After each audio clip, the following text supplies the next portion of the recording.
Dottoressa Brancato, ecco, parliamo di questa mostra che oggi si presenta qui ufficialmente da Lassa che sarà in visione per circa 2 mesi, una mostra che riguarda purtroppo il triste fenomeno dell'immigrazione che vede purtroppo tanti morti sempre.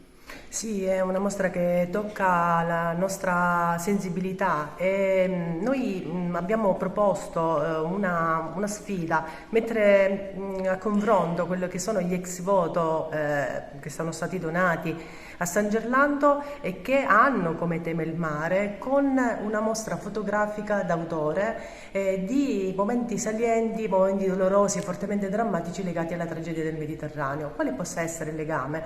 È appunto una sfida. I musei diocesani o in genere tutte le realtà museali, oltre ad essere custodi di memoria, oltre ad occuparsi anche della salvaguardia del patrimonio, devono smuovere le coscienze. E allora questa mostra è un fuoriprogramma, se così si può dire, cercare attraverso la pittura, attraverso la fotografia, di smuovere il nostro animo e per ricordare le parole del Papa, sfuggire la globalizzazione dell'indifferenza che ci ha fatto smettere di piangere, significa che ci ha fatto smettere di emozionarci, di provare delle forti emozioni.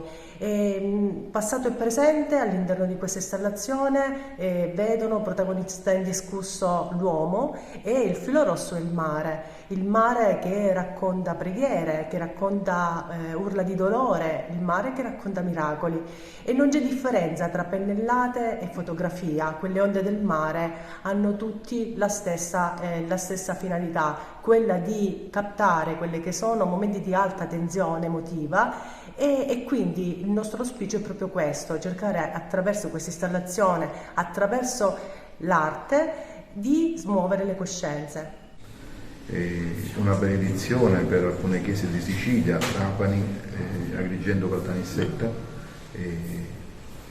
che viene ricordato per quell'appello forte, deciso, netto, indirizzato direttamente agli affiliati alla criminalità organizzata, alla mafia, notevole, si rivolse direttamente a loro, con un forte invito alla conversione, quindi al cambiamento di vita. Occasione anche questa per riflettere su questo cambiamento di vita, non solo degli appartenenti alla criminalità organizzata, ma un cambiamento di mentalità anche per i non appartenenti alla criminalità, ma che tante volte veicolano una mentalità mafiosa anche nelle piccole cose, ed è questa mentalità che va superata, che va portata a una consapevolezza dell'assoluta lontananza, contraddizione con il Vangelo e comunque con una visione alta dell'uomo. Terza tappa, adesso a luglio, la visita di Papa Francesco a Lampedusa, che porta l'attenzione al fenomeno delle migrazioni, che noi chiamiamo fenomeno, ed è giusto che si faccia così, ma così è anche vero che lo personalizziamo, perché dimentichiamo che questo fenomeno è fatto di carne e di sangue, di uomini, di donne, di bambini che si muovono per un futuro migliore. Aspirazione legittima per tutti, anche per le nostre migrazioni interne. Tanti nostri giovani vanno fuori. Loro hanno il passaporto e hanno dei canali privilegiati. Il nostro passaporto italiano è uno dei migliori per la mobilità e loro non ce l'hanno.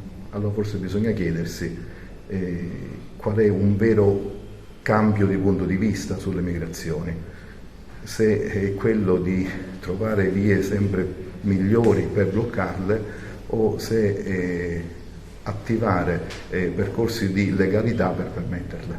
Don Damiano, è un fenomeno che purtroppo aumenta giorno dopo giorno. Ecco, in questo caso la Chiesa come si misura con questo fenomeno che aumenta purtroppo? Come ha sempre fatto, ricordando la dignità della persona umana. Per il resto è la storia e la cronaca che parla su quello che ha fatto la Chiesa a partire dai Romani Pontefici, non solo Papa Francesco, fino alla Chiesa di Agrigento.